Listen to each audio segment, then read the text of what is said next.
Hi everyone, welcome back to my channel Shaily की दुनिया and this is शैली। आज मैं आप लोगों के साथ शेयर कर रही हूँ एक इजी सा फेस्टिव मेकअप लुक और इसमें आई मेकअप भी बहुत ही इजी सा मैं शेयर करूँगी, जिसको आप करवा चौथ या दिवाली पर या फिर आपके घर में कोई भी वेडिंग फंक्शन है उस पर आप इसको इजीली क्रिएट कर सकते हैं। ऑल्सो सारे ही प्रोडक्ट जो हैं वो बिगिनर फ्रेंडली होने वाले हैं, अफोर्डेबल होने वाले हैं। वीडियो बहुत इंटरेस्टिंग होने वाली है, पूरी एंड तक। अगर आपने वीडियो का एक भी पार्ट स्किप कर दिया तो आपको वो टिप्स एंड ट्रिक्स नहीं पता चल पाएंगे जो मैं वीडियो के मिड में बताऊंगी। पहले मैं क्या करूंगी, अपने जो बाल हैं इनको मैं अच्छे से टाइट कर लूंगी ताकि हमें मेकअप करने में बहुत ज्यादा आसानी हो। मॉइस्चराइजर यहाँ पर मैंने अच्छे से अप्लाई कर लिया है। इससे पहले मेरा फेस वगैरह सब कुछ क्लीन था और जो मॉइस्चराइजर मैंने आज यूज किया है ये है डॉट एंड की का मॉइस्चराइजर। ये है 72 आवर हाइड्रेटिंग जेल मॉइस्चराइजर। और अगर आपकी ऑयली स्किन है और इस टाइम इतनी ज्यादा ह्यूमिडिटी, स्किन बहुत ज्यादा चिपचिप हो रही है, तो आप इस तरीके के ये जेल मॉइस्चराइजर में इन्वेस्ट कर सकते हैं, बहुत ही बेस्ट होगा। अब इसके बाद बारी आती है हमारे प्राइमर की। प्राइमर से पहले मैं यहाँ पर स्ट्रॉप क्रीम एक अप्लाई करूंगी क्योंकि फेस्टिव के दौरान हमें एक ग्लोई डूई बेस चाहिए। तो यहाँ पर जो मैं स्ट्रॉप क्रीम यूज कर रही हूँ ये है लैक्मे की 925 लुमिलिट क्रीम। तो इसको हम यूज करेंगे और काफ़ी अच्छी क्वांटिटी में हम इसको अप्लाई करने वाले हैं ताकि हमारा बेस काफ़ी अच्छा ग्लोई और डूई बने, क्योंकि फेस्टिवल के टाइम कोई भी नहीं चाहेगा कि उसका जो मेकअप है वो बहुत ज़्यादा मैट फिनिश में हो। हर किसी को पसंद है और इस मेकअप लुक को आप वेडिंग में भी कर सकते हैं, नाइट फंक्शन में। Look at the glow. ये मैंने स्ट्रॉप क्रीम अप्लाई की है लैक्मे की, काफ़ी अच्छी है। मेरे पास एक स्विस ब्यूटी की भी है, उसको भी मैं यूज़ करती हूँ और ये भी मुझे काफ़ी अच्छी लगी। और इसकी फ्रेग्रेंस मुझे बहुत ही ज़्यादा सूदिंग सी लगती है, बहुत ज़्यादा हाई भी नहीं है कि जो फ्रेग्रेंस एलर्जिक होते हैं उनको प्रॉब्लम होती है। तो आप ये वाली जो लैक्मे की क्रीम है स्ट्रॉप क्रीम, इसमें आप इन्वेस्ट कर सकते हैं। स्ट्रॉप क्रीम हमारी डन हो गई। अब 2-3 सेकंड का हम वेट करेंगे, इसके बाद हम अपने स्किन पे प्राइमर अप्लाई करेंगे। प्राइमर के लिए मैं ले रही हूँ यहाँ पर अल्ट्रा अफोर्डेबल स्विस ब्यूटी का मैटिफाइंग प्राइमर, क्योंकि मेरी ऑयली स्किन है और इस टाइम ह्यूमिडिटी बहुत ज़्यादा है, बहुत ज़्यादा स्वेटिंग होती है। तो ये प्राइमर बेस्ट है। जहाँ जहाँ मुझे पोर्स की प्रॉब्लम है या जहाँ स्वेटिंग बहुत ज़्यादा होती है वहाँ मैं बेसिकली इसको अप्लाई करती हूँ। ऑल ओवर द फेस मैं इसको अप्लाई नहीं करूँगी। आइज़ में, अंडर आइज़ में मोस्टली मेरी क्रीज पड़ जाती हैं, तो इसीलिए मैं यहाँ पर बहुत अच्छे से इसको अप्लाई करूँगी। फोरहेड पर अप्लाई करूँगी थोड़ा थोड़ा और हल्का सा मैं ओवर द माउथ करूँगी। यहाँ पर माउथ के कॉर्नर के पास भी करेंगे हम। तो जहाँ बेसिकली आपको पोर्स की प्रॉब्लम है या जहाँ से आपका बेस क्रैकी हो जाता है वहाँ आपको प्राइमर अप्लाई करना होता है। इसके बाद आप चाहो तो ये स्टेप स्किप कर देना, मुझे यहाँ पर करेक्शन की नीड पड़ती है। तो यहाँ पर मैं आज जो पैलेट यूज़ कर रही हूँ आपको सिंगल पैलेट से मेकअप करके दिखाऊंगी। ये है मार्स की कवर रेंजर पैलेट और ये मैंने इतनी ज़्यादा यूज़ की है, इसका मैंने रिव्यू भी आप लोगों के साथ शेयर किया था, बहुत ज़्यादा यूज़ किया है। इनफैक्ट ये वाला जो मेरा न्यूट्रलाइजिंग कलर है ये तो मेरा ख़त्म भी ऑलमोस्ट हो ही चुका है। इनफैक्ट ये वाला कलर भी मेरा खत्म हो, ये वाला शेड भी खत्म हो गया, ये भी खत्म होने वाला है। कॉन्टोरिंग भी मैं इसी से करती हूँ, मेरे बहुत काम आती है। आप चाहो तो इनसाइट के ले सकते हो, लेकिन इनसाइट में आपको इतने सारे कलर्स नहीं मिलते। बहुत सारे लोग इनसाइट में इन्वेस्ट करते हैं बट इनसाइट में आपको इतने सारे जो कलेक्शन है वो नहीं मिल पाता। तो इस पैलेट को खरीदने का बेनिफिट यही है कि आप इसमें काफ़ी सारे कलर ले सकते हो, एक साथ आपको एक सिंगल पैलेट में मिल जाएगा।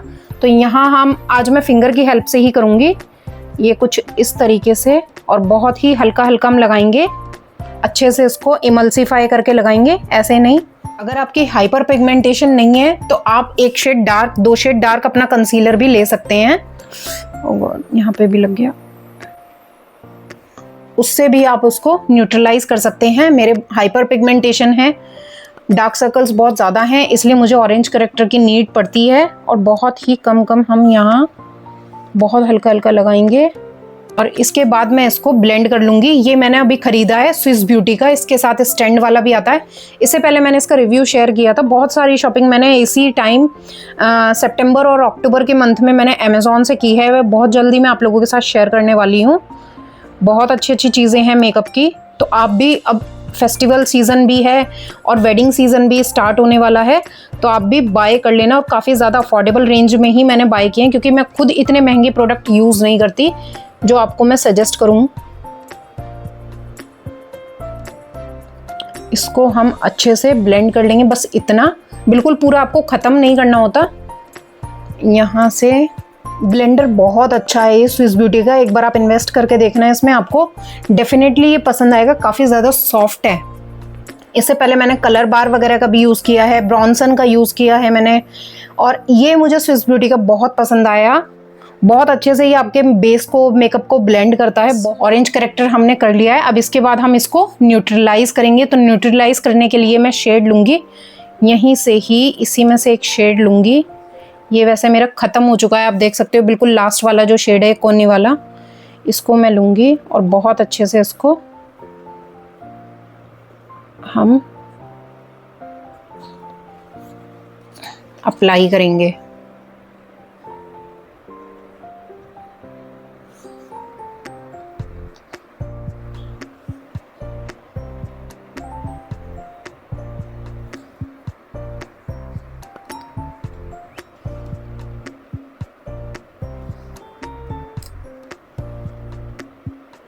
अभी भी इतना इसमें प्रोडक्ट है कि मेरा 2 बार का काम तो इजीली हो जाएगा इससे।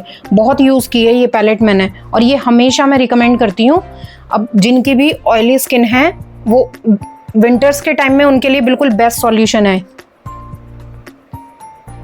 आप ये सिंगल पैलेट बाय कर लो। इसमें 2 शेड्स आते हैं, एक में I think red wet shades ज़्यादा हैं, उसमें आपको लिपस्टिक शेड वगैरह बहुत मिलेंगे।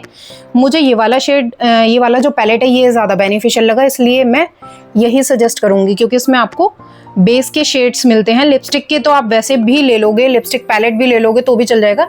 इसमें पूरी पैलेट में आपको बेस का शेड मिलता है, और आई थिंक 500-550 रुपये की ये आती है, और सेल में आपको और सस्ती मिल जाएगी। सारे प्रोडक्ट बाय द वे मैंने अमेज़ॉन से ही खरीदे थे ये, और सभी के लिंक आपको मिल जाएंगे डिस्क्रिप्शन बॉक्स में। इस टाइम अमेज़ॉन पर आपको पता है सेल बहुत अच्छी खासी चल रही है, तो फटाफट से जाके बाय कर लेना। तो अच्छे से हम ब्लेंड करेंगे ऊपर की तरफ देखते हुए।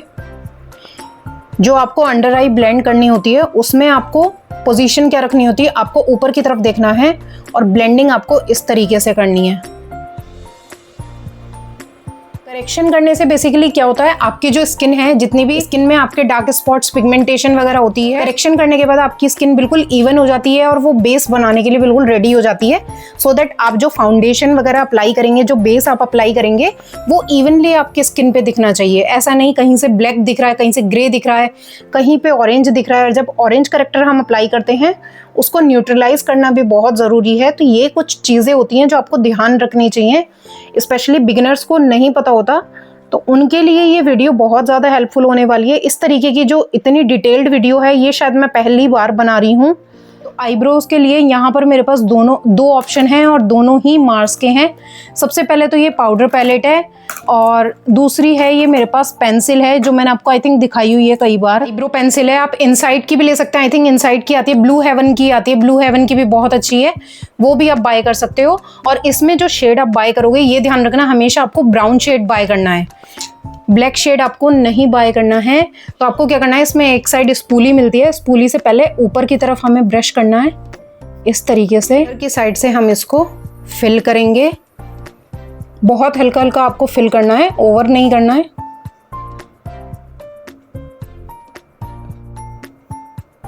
मेकअप के लिए मैं यहाँ ले रही हूँ ये मार्स की पैलेट। आप कोई भी पैलेट ले सकते हैं जो भी आपके पास है, और अफोर्डेबल आई थिंक 250-300 के अंदर आपको मिल जाएगी ये। तो ये मैंने एक डिपॉजिटिंग ब्रश लिया है, यहाँ से मैं इस पैलेट में से लूँगी ये डार्क ब्राउन शेड, और ये इस तरीके से मैं ब्रश पर लूँगी, हल्का सा डस्ट ऑफ करूँगी, जितना भी एक्सेस है वो निकल जाएगा। और इसके बाद मैं यहाँ पर आउटर वी जो है इस पर प्लेस करूँगी।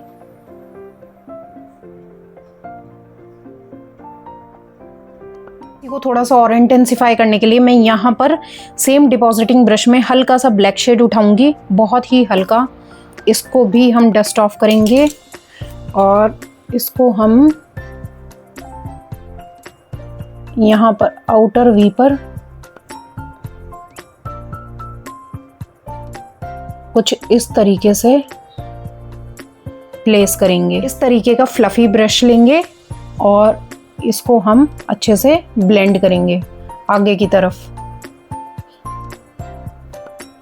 जितनी भी आपको हार्श लाइंस दिख रही हैं उसके लिए हमें क्या करना है, चाहो तो आप कॉम्पैक्ट पाउडर ले सकते हो, अदरवाइज जो बिल्कुल न्यूट्रल शेड है, बिल्कुल लाइटेस्ट शेड है, जैसे कि मैं ये वाला उठा लेती हूँ, इसको उठाऊंगी, और जो हमारा ऊपर का क्रीज एरिया, जितनी भी हार्श लाइंस हमें दिख रही हैं उसको हम ब्लेंड कर लेंगे सेम इसी डायरेक्शन में। और ब्रश किस तरीके से घुमाना है आपको डायरेक्शन दिख रही होगी, और कहाँ से आपको पकड़ना है ये भी आपको अच्छे से दिख रहा होगा। ऐसे नहीं करना है आपको, इस तरीके से पकड़कर अगर आप अप्लाई करोगे तो जो जितनी भी आपने पाउडर लिया है, जितना भी आपने पिगमेंट लिया है, वो सारा ही आपकी आंखों पे आ जाएगा और बहुत ज़्यादा भद्दा लगेगा। तो आपको ब्रश हमेशा इस साइड से, इस एंगल से इस तरीके से पकड़ना है और ऐसे हल्के हल्के हाथों से क्लॉकवाइज एंटी क्लॉकवाइज आपको इस तरीके से घुमाना है। इसी पैलेट में से मैं यहाँ से शिमर उठाऊंगी, कोई भी आप शिमर ले सकते हैं जो आपके ड्रेस के आउटफिट के साथ मैच कर रहा हो। शिमर आपको सिर्फ इतनी ही अप्लाई करनी है, पूरे आपको ओवर द लिड आपको अप्लाई नहीं करना है, और इसको हम अच्छे से ब्लेंड कर लेंगे। बेस के लिए यहाँ पर मैं ये यूज़ कर रही हूँ मार्स का ज़ीरो ब्लेंड फाउंडेशन। थोड़ा सा मेरी स्किन से हल्का सा डार्क है, तो इसमें मैं एक लाइट शेड मिलाऊंगी।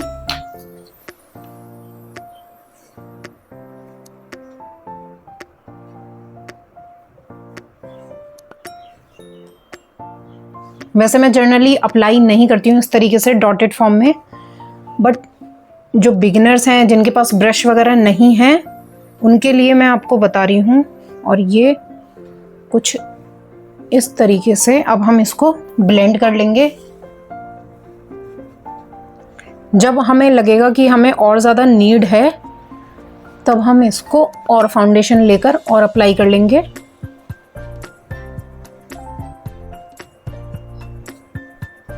ग्लो देख रहे हो आप, इस एक सिंगल फाउंडेशन से कितना अच्छा ग्लो आया, बहुत ही सुंदर। और आई थिंक ज़्यादा टोन मैंने अप नहीं किया है, आपको बिल्कुल यहाँ तक नहीं ले जाना है।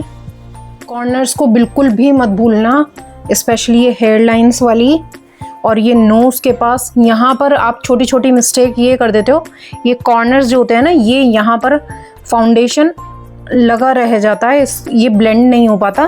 तो आपको कॉर्नर्स पे ध्यान रखना है, स्पेशली ये जो नुकीला एरिया होता है ना, यहाँ से आपको बहुत अच्छे से इसको ब्लेंड करना है। इसको सेट करेंगे, तो सेट करने के लिए यहाँ पर मैं ये मेबेलिन का ही कॉम्पैक्ट पाउडर ले रही हूँ।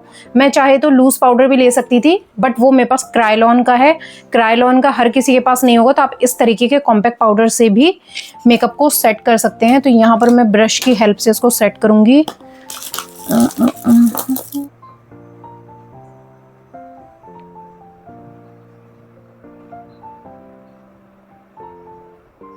ब्लश के लिए यहाँ पर मैं जो यूज़ कर रही हूँ ये है इनसाइड का ब्लश। और देखो मैं लेंस लगाना भूल गई, मैंने लेंस भी निकाले हुए थे, खैर कोई नहीं। इसको हम इस तरीके से अप्लाई करेंगे। काफ़ी ज़्यादा पिगमेंटेड है तो बहुत थोड़ा थोड़ा लेना पड़ता है, ये बहुत ज़्यादा पिगमेंटेड है। काफ़ी सही लग रहा है मुझे, बेस एकदम परफेक्ट है। जिस हिसाब से मैं देख रही हूँ काफ़ी ज़्यादा सही मुझे बेस बना हुआ लग रहा है। अच्छे से पाउडर सेटिंग कर लेंगे। हल्का सा ब्लैक काजल भी अप्लाई करूँगी मैं।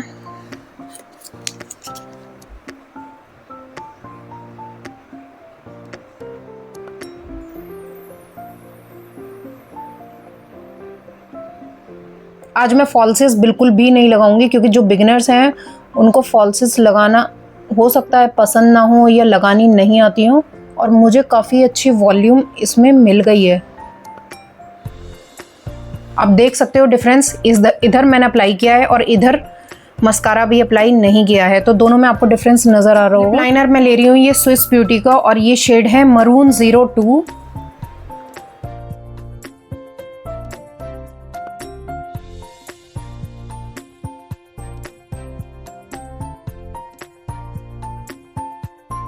इसके बाद बस हम अपना हेयर स्टाइल बनाकर लुक कंप्लीट करते हैं। साथ में मैं पहनूंगी ईयरिंग्स।